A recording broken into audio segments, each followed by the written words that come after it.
નમસ્કાર મિત્રો, આ વિડીયોની અંદર આપણે જે જીડીએસ અને એમટીએસમાંથી પોસ્ટમેનની પરીક્ષા લેવાની હતી 30/4/2023 એટલે કે આજે એનું પેપર 3 જોવાના છે, જેની અંદર ફક્ત અને ફક્ત પોસ્ટમેનને લગતા જે 25 પ્રશ્નો પૂછાય છે તેના વિશે સોલ્યુશન કરવાના છીએ. તો શરૂઆત કરીએ આપણે. તો અહીંયા તમે પહેલો પ્રશ્ન જોઈ શકો છો.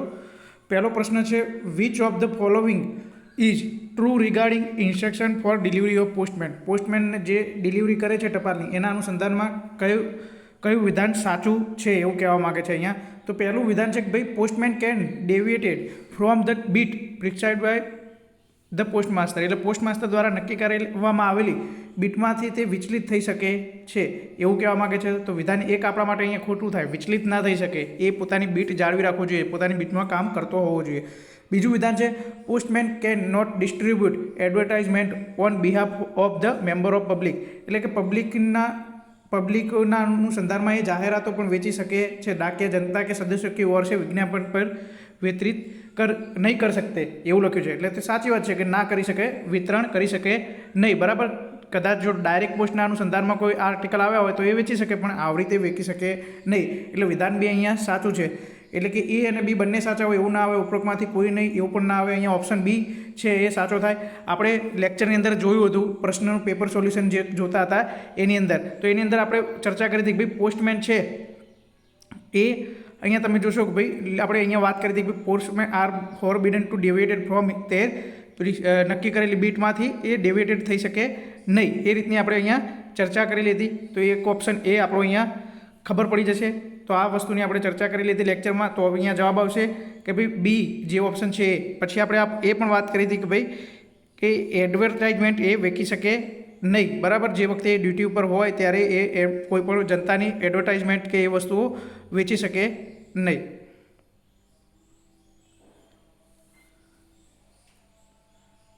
પછી અહીંયા બીજો પ્રશ્ન જો, which among the following a postman is expected two know about the postal business. એટલે કે પોસ્ટલ બિઝનેસ વિશે પોસ્ટમેન પાસેથી શું અપેક્ષા રાખવામાં આવે છે કે ભાઈ એ જાણતા હોવા જોઈએ. તો એમના અંતર્દેશીય પોસ્ટના જે દરો નિયમોનું કમિશન હોય એ તો વસ્તુ આપણને ખબર હોવી જોઈએ. હવે એસબી પોસ્ટ ઓફિસ પ્રમાણપત્રની મુખ્ય વિશેષતાઓ અને લાભો, તો એ પણ આપણી એસબી બચત યોજનાઓના વિશે આપણે જે બચત યોજનાઓના લાભોની વસ્તુ એને ખબર હોવી જોઈએ પોસ્ટમેનને જનરલી. બરાબર. તો બે એટલે કે ઉપરોક્ત બંને એ અને બી બંને અહીંયા સાચા આવશે. બરાબર. પછી ઓપ્શન 3 જોઈએ કે regarding delivery of an article on which any postage or custom duty is due to be paid. એટલે કે એવું કહે છે કે ભાઈ કસ્ટમ ડ્યુટી અથવા કોઈ પોસ્ટેજ ડ્યુ હોય તો એવા આર્ટિકલના અનુસંધાનમાં પોસ્ટમેને શું કરવું જોઈએ. તો એવું કહેવા માગે છે કે અહીંયા જો એકત્રિત કરવાની સંપૂર્ણ રકમ ચૂકવવામાં ન આવી હોય તો પણ પોસ્ટમેન લેખ પહોંચાડી શકે છે. તો વિધાન એ ખોટું થાય. અડધી ચૂકવણી કરવામાં આવે તો પોસ્ટમેન લેખ પહોંચાડી શકે છે. વિધાન બી પણ ખોટું કહેવાય.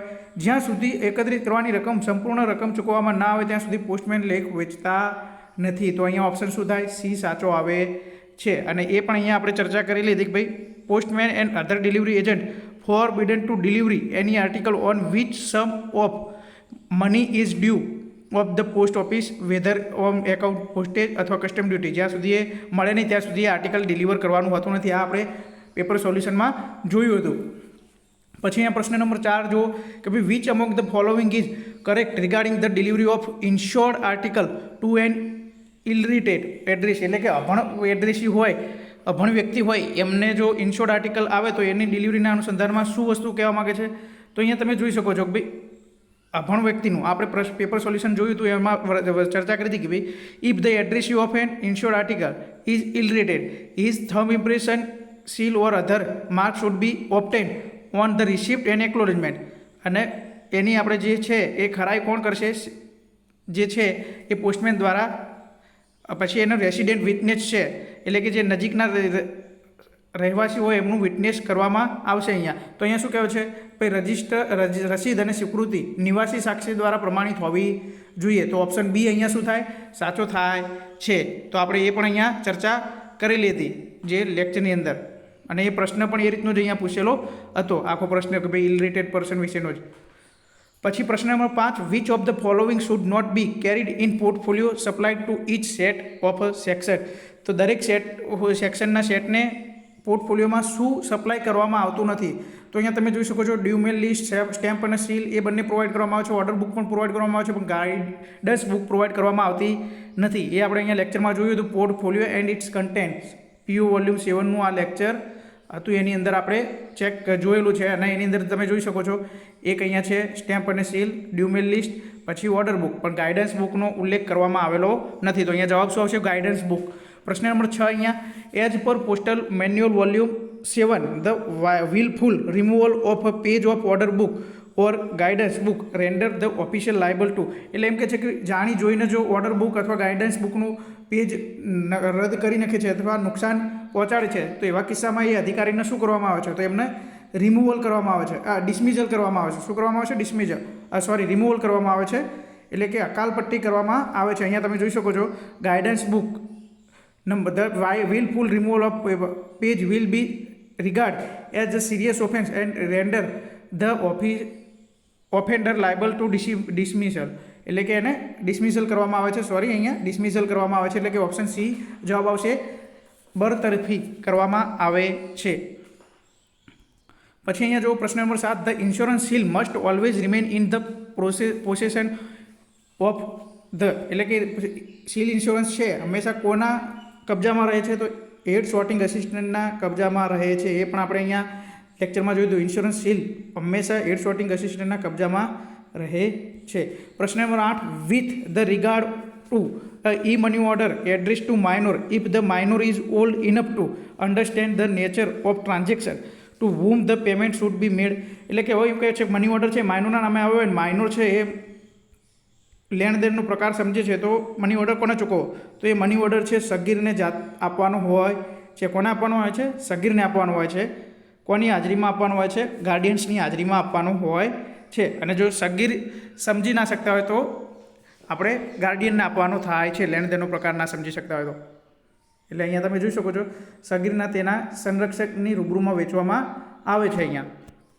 પછી પ્રશ્ન number 9 who among the following is required to submit the daily report. એટલે કોણ ડેલી રિપોર્ટ સબમિટ કરે છે? તો head sorting assistant record officer through સુપ્રિન્ટેન્ડન્ટને મોકલે છે. આવી આપણે ચર્ચા કરેલી હતી. અહીંયા તમે જોઈ શકો છો the head sorting assistant is required to submit. એટલે કે હેડ સોર્ટિંગ અસિસ્ટન્ટ દ્વારા સબમિટ કરવામાં આવે છે. કોને? સુપ્રિન્ટેન્ડન્ટને ડેલી રિપોર્ટ સબમિટ કરવામાં આવે છે. પછી the parts of mail abstract include. એટલે કે મેલ્સ ઓફ એબ્સ્ટ્રેક્ટ છે એના ભાગો કયા છે? તો મેલ્સ અને બેગ, એટલે કે બંને. તો અહીંયા આપણે લેક્ચરમાં જોયું હતું મેલ્સ અને બેગ. એટલે કે અહીંયા તમે જોઈ શકો છો મેલ એબ્સ્ટ્રેક્ટને બે ભાગમાં વિભાજિત કરેલા છે, મેલ્સ અને બેગ. પછી પ્રશ્ન નંબર 11 અહીંયા જુઓ the final duty of mail agent or mail guard before quitting van or office include. એટલે કે વાન અથવા ઓફિસ તમે છોડો છો ત્યારે મેલ ગાર્ડ અથવા મેલ એજન્ટની શું ડ્યુટી હોય છે?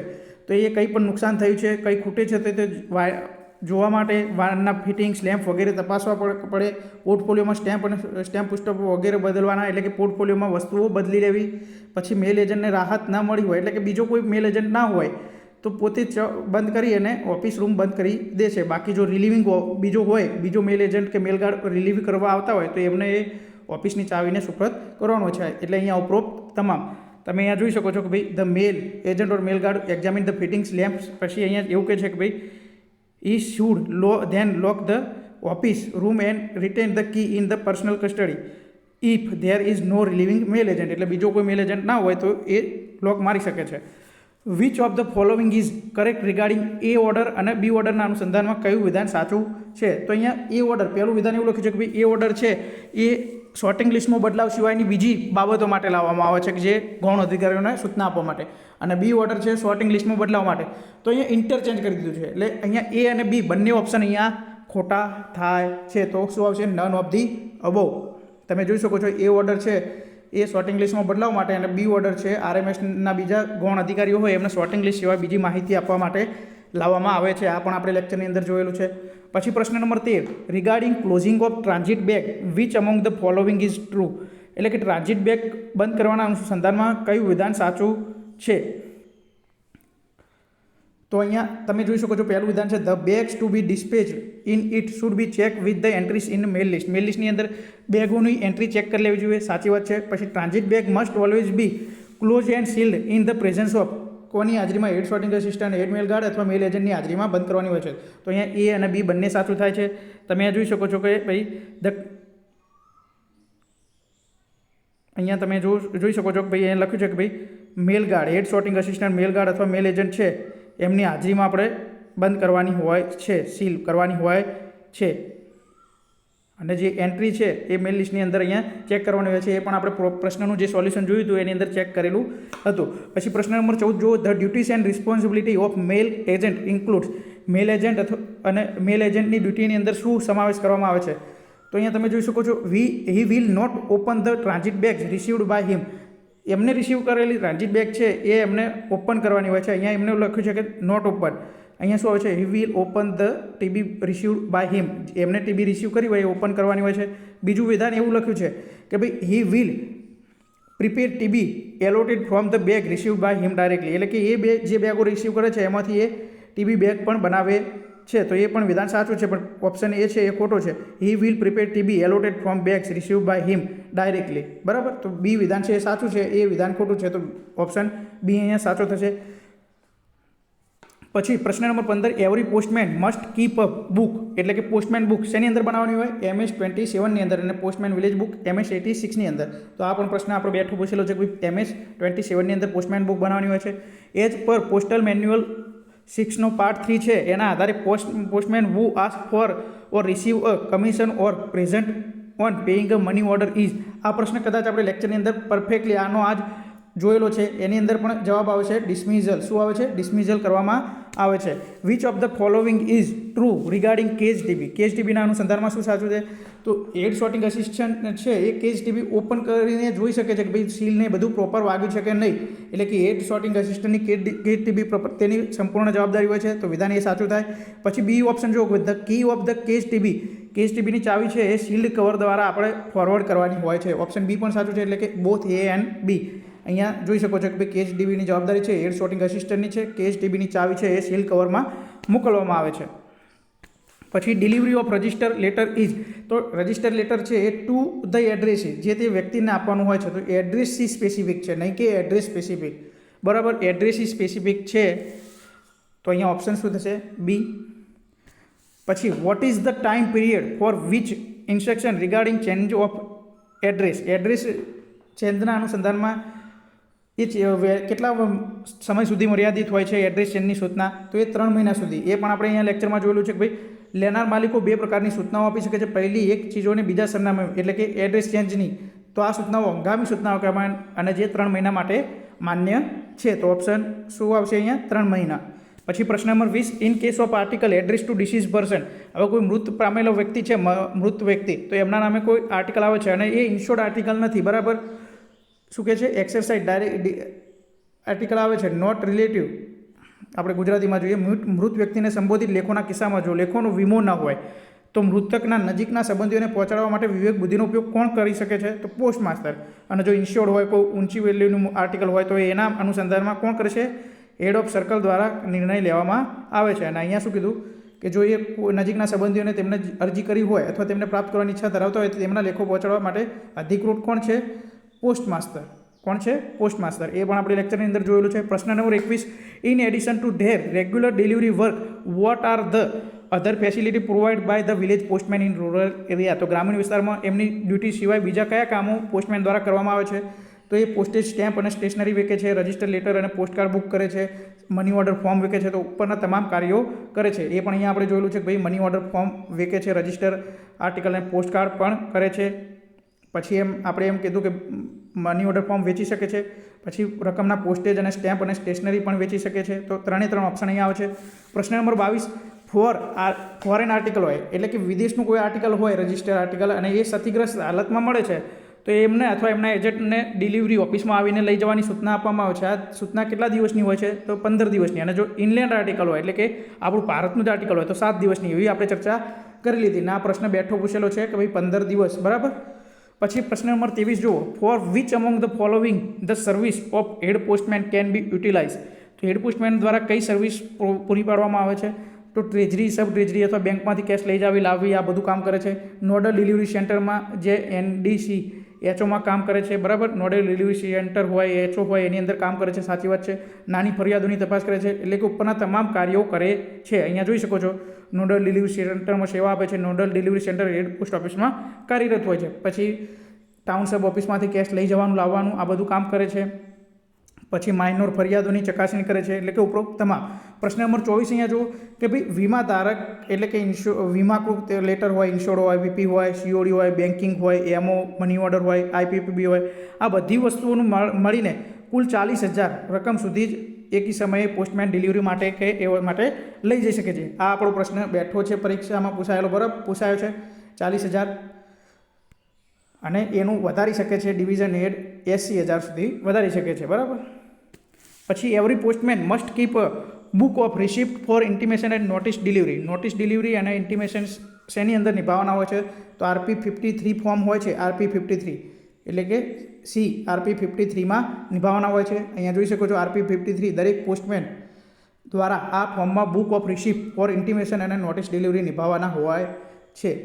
તો અહીંયા તમે જોઈ શકો છો આ તો આપણું પોસ્ટમેનનું પેપર સોલ્યુશન પાર્ટ 3, બરાબર, એટલે કે પેપર 3 આપણું, બરાબર. અને પેલું પેપર હતું પેપર 1 કે જે MTSનું હતું અને પોસ્ટમેનમાં પણ પૂછાયેલું, બંને માટે સેમ હતું એ. અને આ બીજું પેપર છે એકલું પોસ્ટમેન માટેનું. તો અહીંયા તમે જોઈ શકો છો મોસ્ટ ઓફલી પ્રશ્નોનું આપણે સોલ્યુશન કરેલું છે લેક્ચરોની અંદર, અને દરેક પ્રશ્નો આપણે જે રીતના જોયા છે એ રીતના જ અહીંયા પૂછાયેલા છે. તો આપણે એવું માનીએ છીએ કે દરેક મિત્રના સારા એવા માર્ક્સ થયા હશે. તો અહીંયા આપણું જે પેપર સોલ્યુશન છે એ કમ્પ્લીટ થાય છે પોસ્ટ વિભાગનું. Thank you.